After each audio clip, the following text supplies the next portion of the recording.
Welcome everyone. My name is Zsuzsa Juhász from Origo Workshop from Hungary. And in today's podcast episode, we will be delving into the transformative power of art therapy in mental health, guided by the expertise of Audicia Lynne Morley from Scotland, from Tamalpa, UK.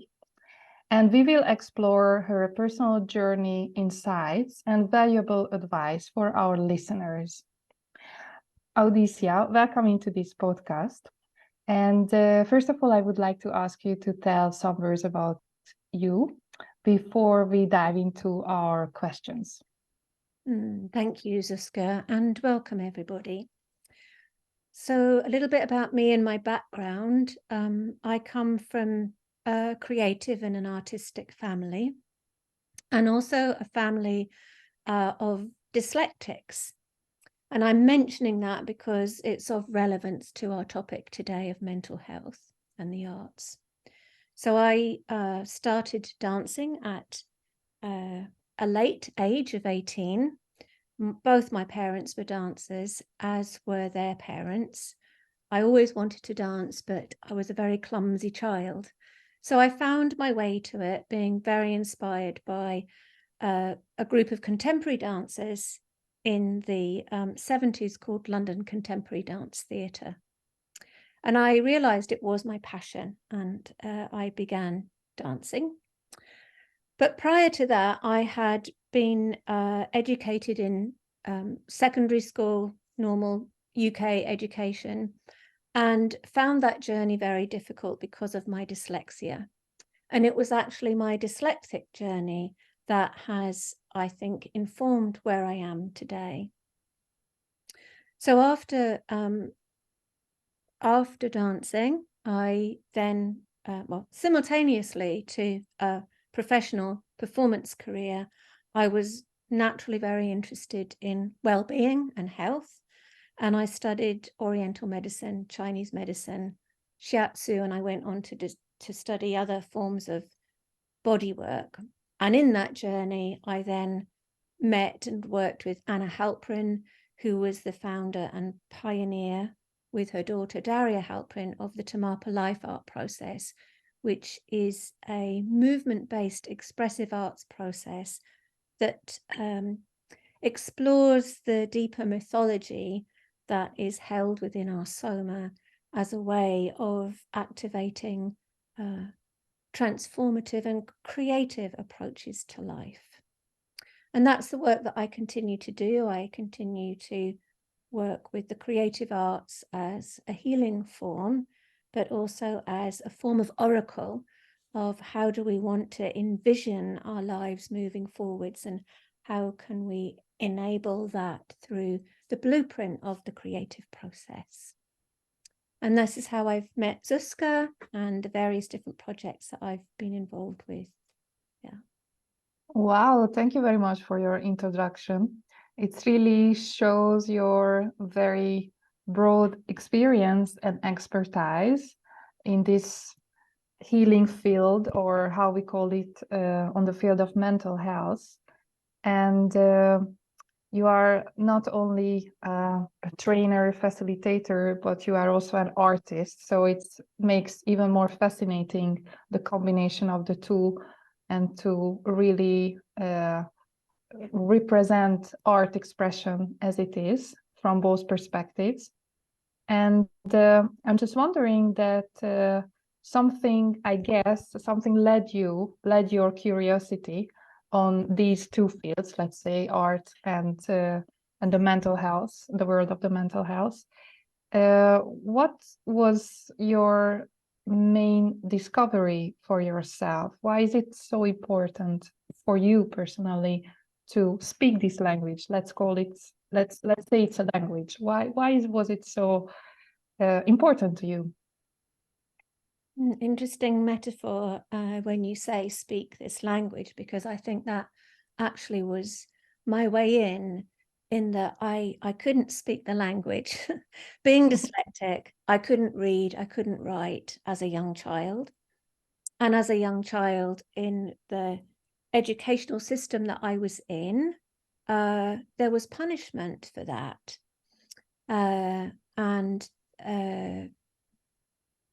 without going into that process, where that led me to was a sense of how do I get out of this, because I knew there was nothing really wrong with me, as did my mother, because we're a family of dyslexics. So actually what happened was I had a close friend at school who was a beautiful dancer and dramatist. And she was part Indian, I think. And she meditated at the age of 12. And so I was so inspired by her. I asked her, I got to know her and asked her about her life. And so she told me about transcendental meditation. So at the age of 12, I took my birthday money and I lived in Cambridge, and there was a transcendental meditation center.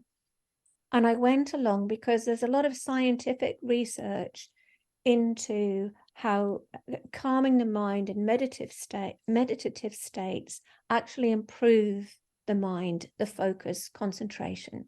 And this is what I was looking for. I was looking for a way to improve my intelligence so that I would not be punished at school. So it was a very strategic resource for me, try and better myself. So that was my first calling, if you like, to be exploring something that was outside the normal educational processes as a very young being. I mean, I hadn't even entered my teenage years at that point. And then later on, when I left school and I had a clear sense of where I wanted to move forwards to, actually the journey of becoming a professional dancer wasn't easy. It was very stressful, and also very stressful conditions at university. And I left university feeling very disheartened, and sort of gave up my thoughts of ever being a dancer. But slowly, that calling inside me was very real, and it came back to me. But my way back in was to study Oriental practices such as Tai Chi, which have an ancient root. And I found myself just naturally more akin to these more mindful practices than the types of practice that I had been introduced to. There's no judgment in these practices. It's more about bringing your attention and bringing your energy, meaning your attention, to your attention and your action, aligning that. And then with practice and with gentleness and with compassion, you make your steps along your journey. So for me, this felt much more natural. And I realized that there was some reciprocity in that practice, in that it fed me. So from that practice, I started to kind of find this balance between the worlds of art and performance and the world of deepening my attention into something that was much more mindful and less about performance, but more about process. And that was just a journey then that kind of unfolded. It revealed itself to me, and I continued to study follow, let's say, a course of study that started to reveal itself to me. And then I realized, looking back, that I was making a journey away from the modern performance arts, and I was moving more into health and well-being. And so in finding Tamapa and the Tamapa life art process, it was a kind of bridge back into the performance world, because this was really the bridge that Anna Halprin was making. in the life art process was, how do we enrich and inform our lives through our creative practice, but how do our lives become informed also through our creative practice? So in finding her work, I was finding a bridge that I needed. And I also just recognize that I use the term mental health, and I know that from our previous conversation we had a discussion about it. What is mental health? Because it contains the word mental, and what you just described, it contains so much more than the mental levels. It contains the full emotional and full physical body, and also we didn't talk about the spiritual body, but like it works with a holistic picture or of image of a human. So what would you say, and based on your huge experiences in the past 20-30 years, like what is then at the end of the day mental health for you, or what works for you personally, if you want to find your own strategy for keep your balance, curiosity, whatever, for yourself? Thank you, Zuzka. I think I would like to, I just was looking at the NHS website for mental health in the UK. So from a UK perspective on mental health. And, you know, this topic has really risen since COVID, and the isolation that took place for so many people, the grief that took place for so many people, the unknown that took place for so many people. So in terms of mainstream, what we're talking about when we're talking about mental health, the types of feelings and symptoms that come when our mental health is not in good balance are what they recognize here as stress, anxiety, fear, panic, low mood, sadness, depression, feeling lonely. So I could say that all those elements were part of my dyslexic experience as a young child. I was highly stressed by the school environment, what might happen to me. Every day there was anxiety, fear and panic around what might happen in the classroom, which could lead to these situations of low mood, sadness and depression. And I was the only one at my school who was identified. Well, at that point, I wasn't identified as dyslexic. They didn't know what it was. So all of those connect to my personal experience.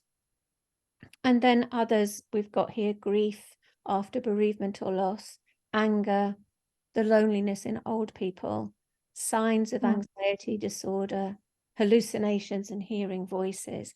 So I have not experienced hallucinations and hearing voices, but I can identify with the other elements that are here. And I think, you know, this is a very, very subjective field. And what it comes down to, and we could say this is also the field of trauma as well, is how are we able to resource ourselves? It sort of doesn't matter what our life experience is. It's how are we in relationship to it? How do we respond to it? How are we able to enable ourselves or not? And so I think that is very subjective and is reliant on many, many different factors, both conscious and unconscious. So I might have a stressful experience and be in a situation where what supports me is to communicate. What supports me is to speak to my friends about a situation, or what supports me is to take time in nature, or to have time by myself to go through a creative process, or to go to the theatre. I mean, I'm just naming all sorts of different strategies that can support? Is it important that I look at that issue, or is it actually important that I turn away from it so that I can get enough resources, feel somewhat balanced in order to come back and look at it? So it's a process, and it's very subjective. But I think for myself, one of my personal resources is, how do I step back? Because quite often in these kinds of times when there is anxiety, or there is stress, or there is something that's happened that has knocked one off balance, instead of being pulled into that and accelerating whatever I'm feeling, how do I take a moment? How do I pause? How do I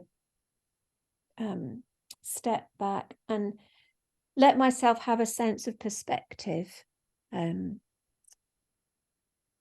Because that event isn't happening on its own. It's happening in a broader picture. And if I use Chinese art as an example, if we're looking at Chinese art, the human figure is tiny in a huge landscape. So if I can bring more perspective to the experience, it changes the experience. You might have more choices. Well, this is exactly the avenue that we want. That rather than being, jammed up face to face with whatever is stressful, if I can step back from it, have a little bit more breath, then more choices come into the picture. Okay. And what came into my mind, maybe it's a funny question, but who are the people who want to meet you and your work? Like, what kind of people are, let's say, seeking out for your help or support? Again, what do they want? I don't know if it's clear. Yeah. Again, it's a very different. I couldn't say there's one type of person, and it depends on what's being called forward. So I work with one-to-one clients who are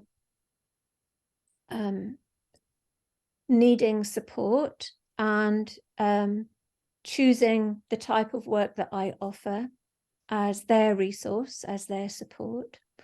And it could be that they have physical issues, they could be struggling with something emotional, or there could be something that they need support with in terms of finding their next steps into some clarity.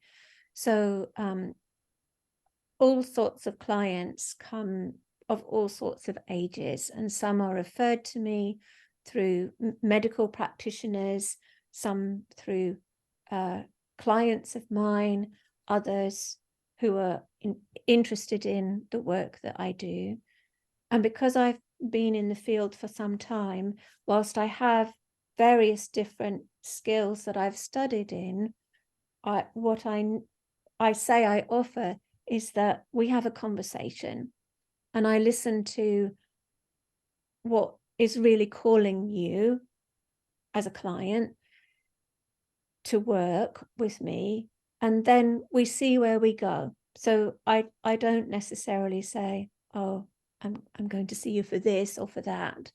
I don't know until we meet. So it's a relationship. And for me, the most important element of that relationship is listening. So I can listen to the body through my hands or through our conversation. And then through that listening process, I'm able to distill, well, what's the real essence here that we want to work with? And then that is shared. And if it's kind of got life force in it, then that's the journey that we go with.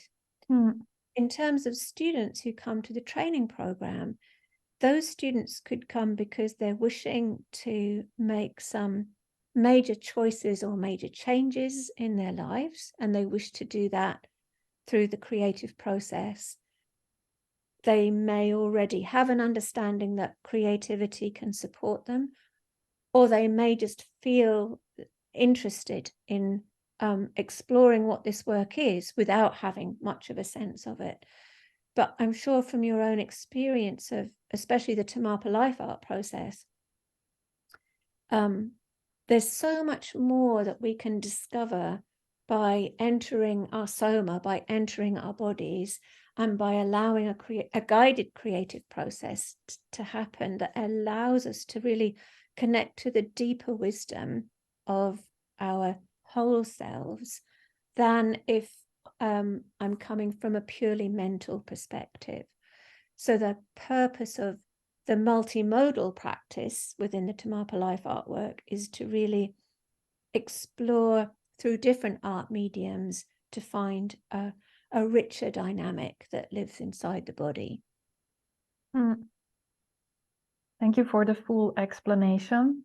And when we were talking about the people who you see and who you work with, I was wondering if do you experience any kind of stigma or stigmatization about entering into the field of personal development or psychology, or asking for support or help if I feel stuck, maybe in the UK or in general? Like, what's your experience about that? It's interesting. My experience is very different dependent on the environment that I'm in. So I have lived in the big cities and I've worked in the big cities, and my calling of the last 20, 30 years has been actually to live more in nature. And so for a while I lived in Edinburgh, and I moved an hour and a half out of Edinburgh into a small village. And I had a thriving practice in Edinburgh. And then when I moved into the small village, that was my first real experience of stigma around the kind of work that I do. But that was a long time ago. We're talking 20 years, 20, 30 years. And in 2030, within this time, somatic practice, the arts, health, well-being, has had a kind of revolution. It's really moved on into the foreground of people's awareness.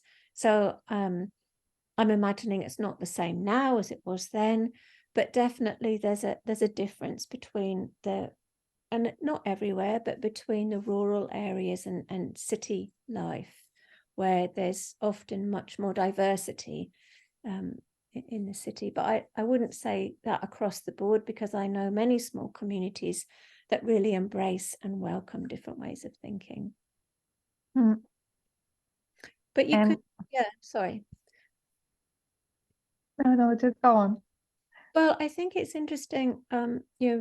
I've worked in the UK and I've worked in Europe with this work, and I think I shared with you on the last project that it was very reassuring for me to experience how open the European participants were to exploring their emotional landscape. And the balance between the physical, emotional, and mental landscape is very important in mental health. And it's something that I experience is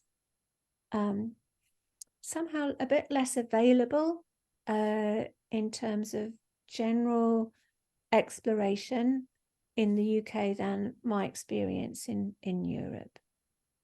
But I don't like to make kind of statements, just that there's a little bit that I experienced a kind of a little bit more openness and willingness to tap into those more vulnerable places within oneself, and especially on the emotional level, to begin to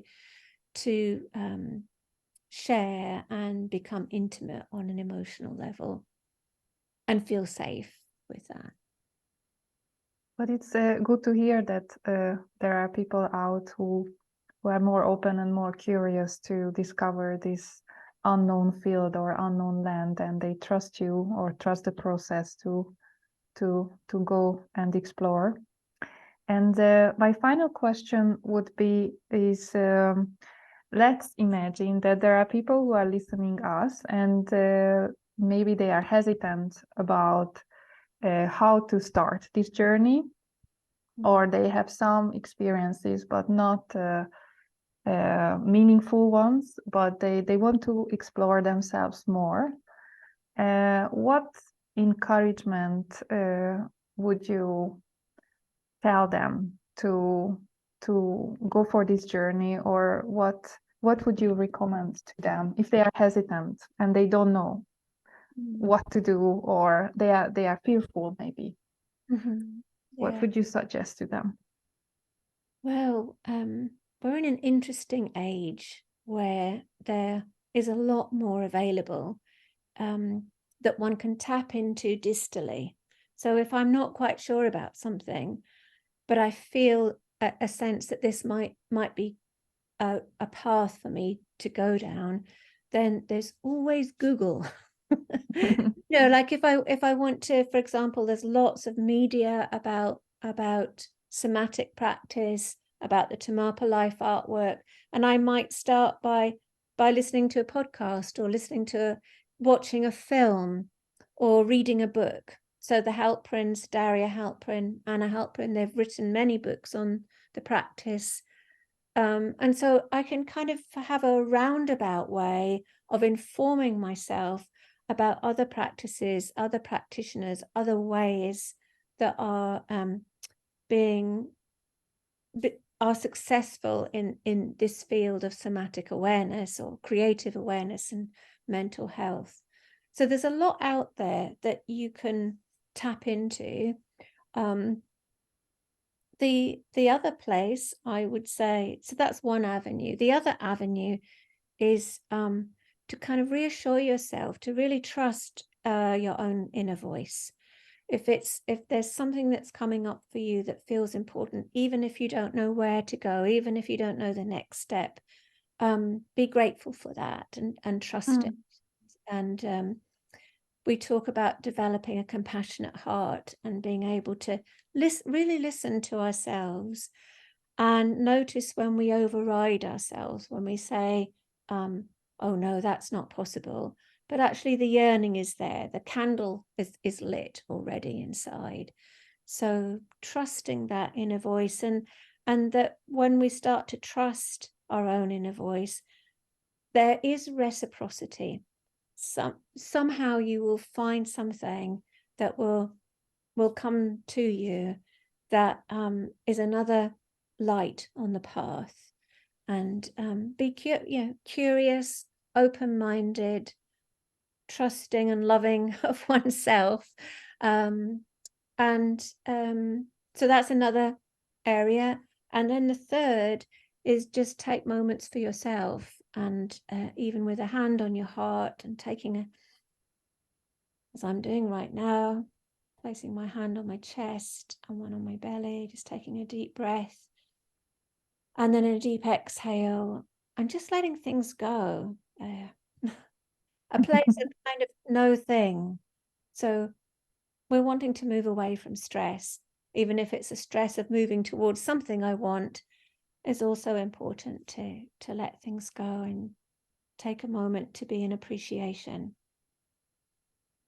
That's something that I talked a lot about in our previous training program, is coming into appreciation and coming into a sense of the natural beauty in this world. So how do we kind of enliven ourselves to what's present is for me a big part of the practice. Thank you for your beautiful words. It's just to listening to you, it's already very, very uplifting. And we are about to finish our podcast. And I'm just wondering if you would like to add anything to these questions, or you want to share something. Is there anything that is missing for you? Well, in this moment, I think what I would like to just say to close is an appreciation of all my teachers that I've had throughout my life, including my family, my parents, and my grandparents. And the physical teachers that are here, those teachers that have passed, and in particular my mother right now, who is suffering from dementia, and I spend a lot of time sitting with her, and it's really taking me to a place of appreciation of life, and that while we have it, it's an incredible opportunity to do the best we can. Yeah. So to us all, to do the best that we can. Thank you very much. Again, beauty appeared through your words. And so I would like to end the podcast, and but I want to highlight for our listeners that hopefully in 2024, in our new year, we can meet you in form of 10 days workshops with us, with Origo workshops. So I suggest everyone who is interested in Audicia's work, in the Tamapa methodology, then check out our webpage and our programs for the future. And I encourage you to apply and come and join our community. So thank you very much. And hopefully we will meet in 2024 as well. Thank you, Zuzka. Could I just add that we also have a website, the www.tamalpa,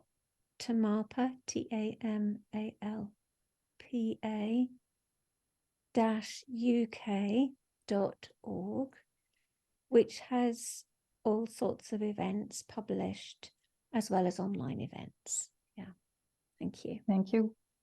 I will also add to our social media pages. Thank you. Thank you very much.